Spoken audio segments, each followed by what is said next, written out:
Local time, late afternoon, southern Caribbean Sea. The air is heavy, the water almost glass. On the horizon, sunlight ripples against the slow roll of waves, the kind of stillness that always makes sailors uneasy. Inside the Combat Information Center of the USS, Gravely calm doesn't mean quiet. It means waiting. Then at 1605 local, the radar operator freezes. New surface contact. Bearing 210 range, 2 to 9 nautical miles. The SPY-1D radar paints a single green echo creeping across the display, small but steady, cutting west. The data line builds speed, increasing heading tightening. A Venezuelan Dayati-class patrol ship, light tonnage, twin-mast profile. At first glance, nothing unusual. But its vector says otherwise, westbound yet angling straight for them. The call moves up the chain in seconds. The bridge confirms. The captain doesn't need coordinates. He already knows them by heart. 30 miles off the Venezuelan coast. International waters, perfectly legal and perfectly dangerous. On the radar plot, the contact's course tightens again. Its transponder silent. No AIS, no identification, just a steel hull accelerating toward an American destroyer. The Combat Information Center updates the logbook. CPA 3 nautical miles, time to CPA 12 minutes, 12 minutes until proximity, 12 minutes until every movement will matter. Orders roll down. Maintain ROE. All systems watch. Begin hailing. The first bridge-to-bridge call goes out on channel 16, voice steady, controlled. Unidentified Venezuelan naval vessel, this is United States warship operating in international waters. You are closing distance at high speed. Alter course immediately. Nothing. The message is repeated in Spanish. Still nothing but the hum of electronics and the low throb of engines through steel. Silence is worse than threats. At least threats you can classify. Silence keeps you guessing. The USS Gravely, an Arleigh Burke-class guided missile destroyer, slices through the sea at 15 knots. She carries more technology and firepower than most regional navies combined. Aegis combat system, phased array radar, tomahawks, harpoons, and a 5-inch gun that could split a small ship in half. But none of that power means anything unless the next 11 minutes are handled with discipline. The captain's voice cuts through the comms. No changes. Log everything. Keep calm. He steps out onto the bridge wing, binoculars in hand, scanning a horizon that still looks empty. The smell of salt and diesel hangs thick. Somewhere below, the ship's generators rumble a steady heartbeat. In the CIC, tension builds like pressure behind glass. Screens flicker with live data range, bearing closure rate. A surface search radar sweeps and pings, each return sharper than before. On a side monitor, the electronic warfare officer brings the SLQ-32 suite online, listening for emissions from the contact. For now, nothing aggressive, no fire control radar, no targeting tone, but that could change in seconds. The context makes every blip heavier. Just weeks earlier, U.S. forces hit Venezuelan-flagged smuggling vessels, running synthetic opioids north toward the Caribbean. The images burning boats on open sea flashed across every Venezuelan newsfeed. Caracas responded by doubling naval patrols and vowing to defend sovereignty. Now that rhetoric has a shape on the radar screen. Down in the mess deck, word spreads fast. Forks pause mid-air. Sailors pretend not to listen, but they know the pattern silence on the radio, a contact closing fast. It's how incidents begin. On the bridge, the officer of the deck glances at the digital plot. CPA dropping 2.9 nautical miles, time to CPA 10 minutes.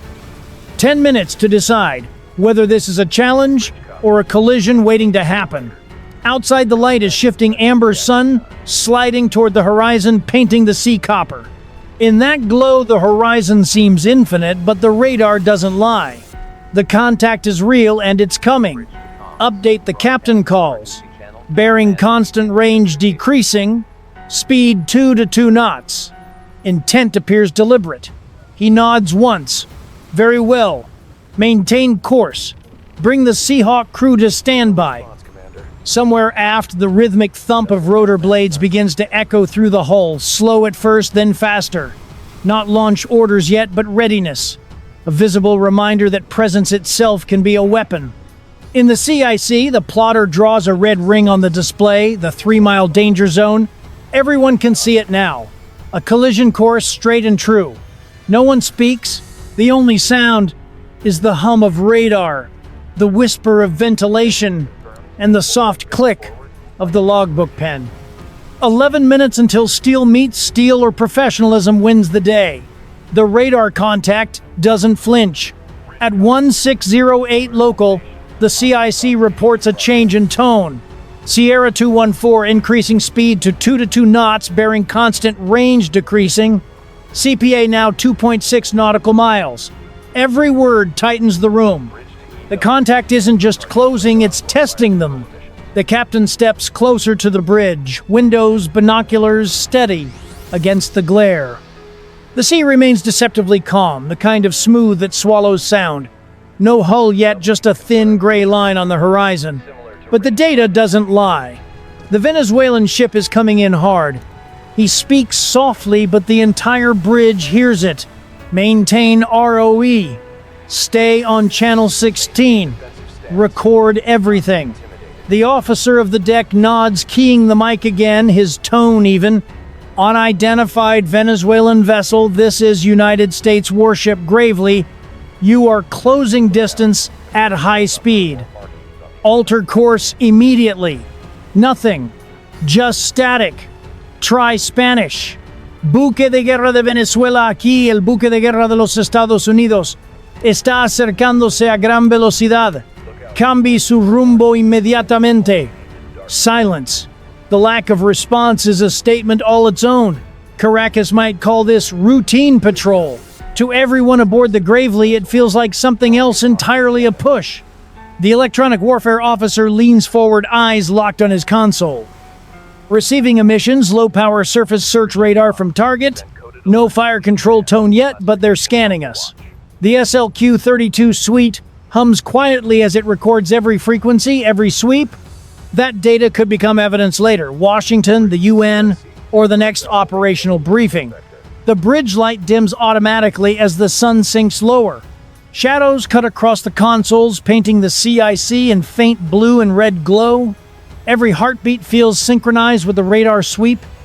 Then at 1610, the captain gives a calm but unmistakable order.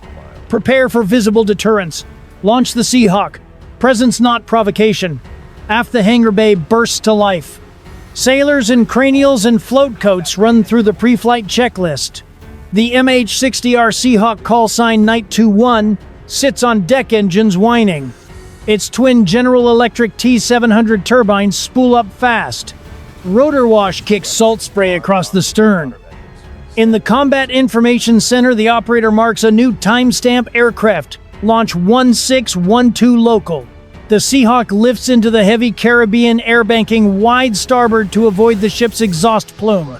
On board, 2 pilots and a sensor operator run their checklist with clinical precision. Under the nose, the MX-20 FLIR turret rotates, sending infrared feeds straight back to the destroyer. Video up calls the FLIR operator. The big screens in CIC bloom with imagery, a low-contrast gray sea, and far in the distance, heat. A narrow plume. The Venezuelan patrol boat Diesel straining wake, boiling white behind it. Target visual. Range 8 miles closing. Crew visible on deck.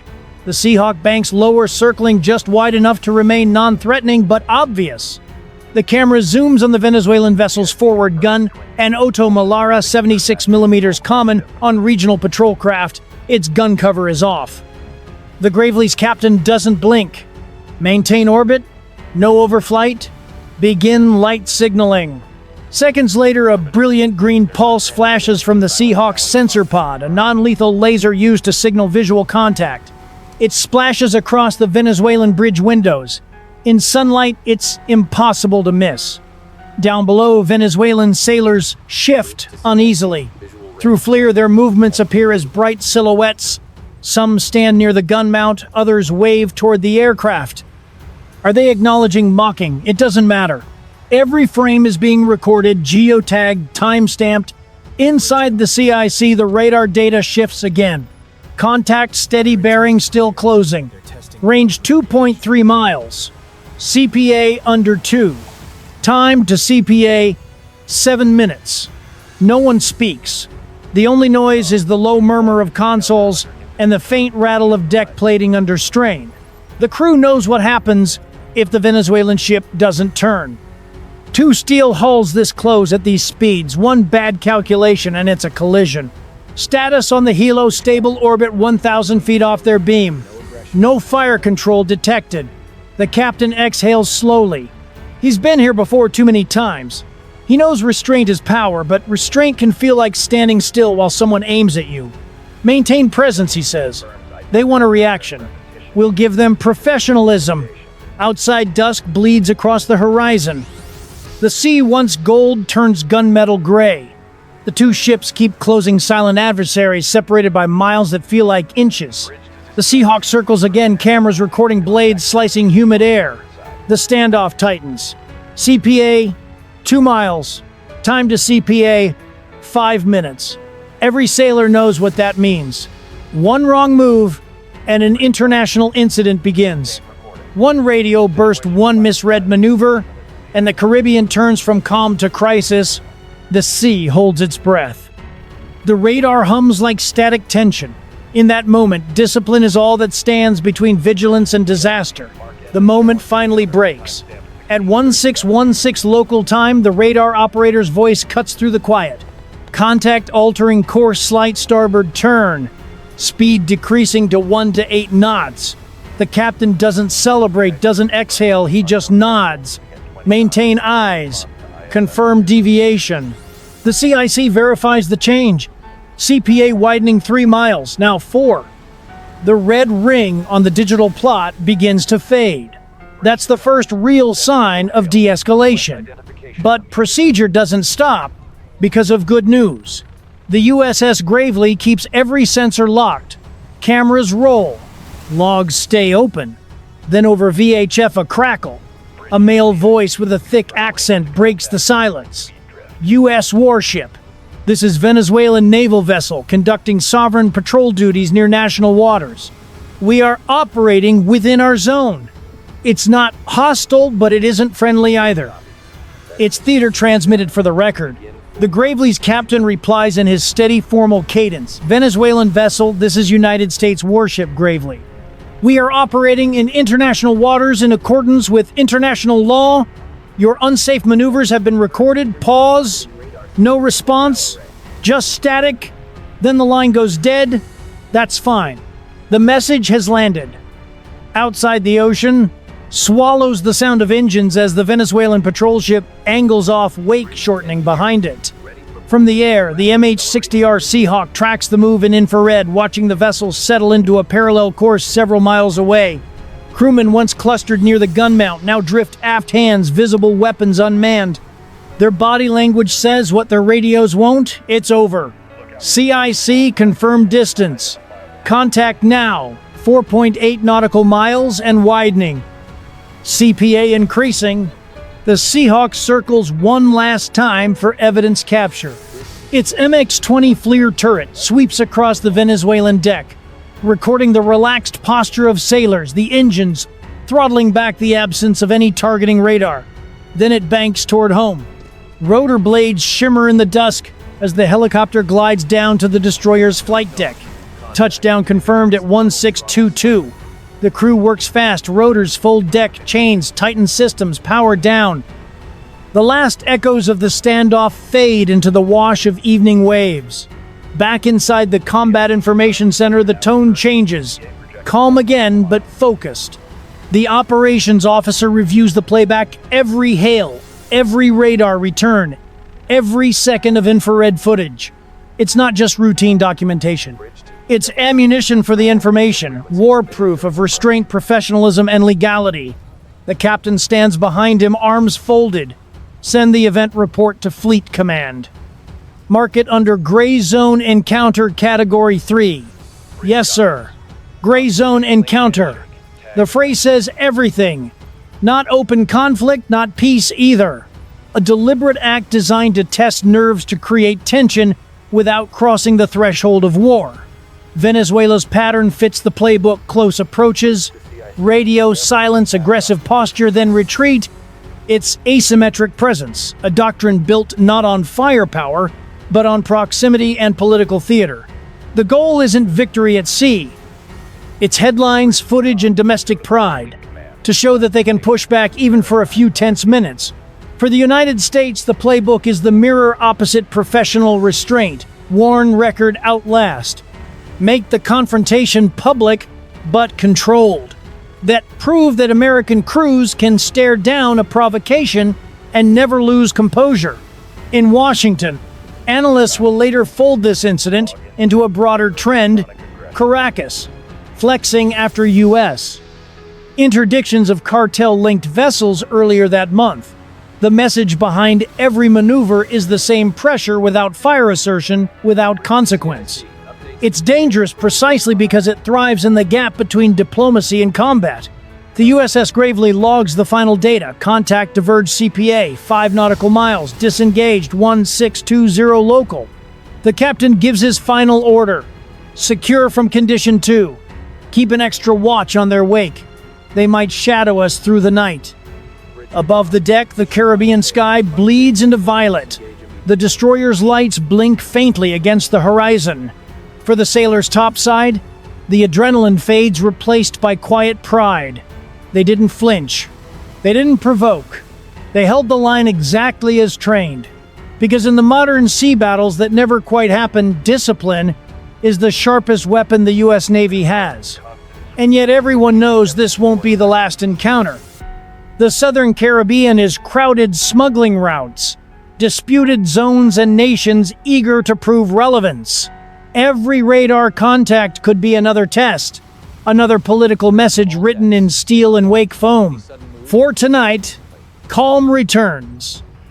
But in every quiet bridge and every humming radar console, the question lingers: when the next patrol boat cuts too close, when silence answers every hail, when presence turns into pressure, how long can restraint hold? So here's the question. For you, the fleet watchers and armchair tacticians, should the United States respond harder when adversaries play this close?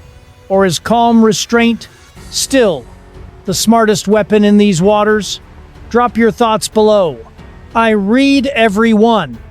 And if this real-time breakdown gave you perspective on how tension and professionalism collide at sea, don't forget to like, subscribe, and join the fleet. You'll get loyalty badges, priority responses, and help us bring more true maritime encounters to the surface. Because in these silent duels of nerves and steel, sometimes the quietest moment is the loudest victory.